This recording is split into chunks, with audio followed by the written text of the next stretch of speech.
Mtakubaliana na mimi kusema kwamba Simba wekundu wa Msimbazi wamepata bonge la golikipa Djibril Kasila. Yes, ni kipa mzuri.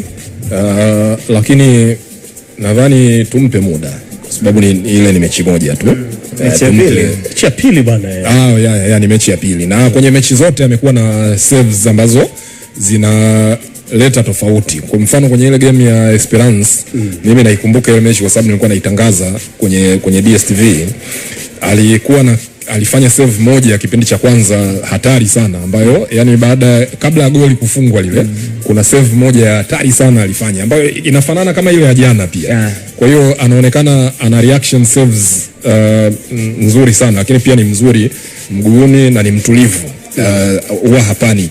Shida aliyokuwa nayo Musa Pinpin Kamara, in spite of kuwa ni kipa mzuri, lakini Musa Pinpin Kamara kuna muda kama alikuwa kama anapagawa hivi.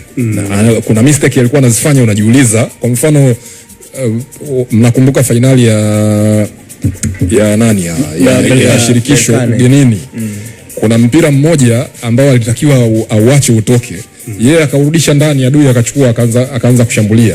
Kuna mistake nyingine alifanya Zanzibar kwenye finali hiyo mpaka akagombana na Ngoma kuelekea.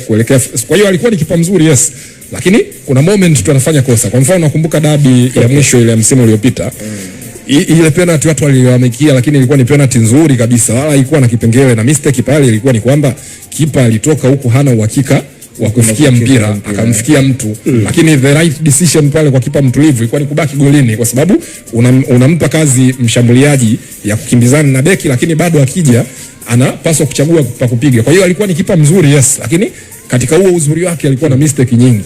Okay, sawa. Na George Magunga, kwako kwa Kasila, umeng'amua vitu gani? Ni kipa wa namna gani? Aongeze nini, apunguze nini kwa game ambazo umemtazama? Binafsi nimemtazama kwenye mechi mbili tu, na labda ili nije nikujibu hili swali Mkai, nipe muda. Okay.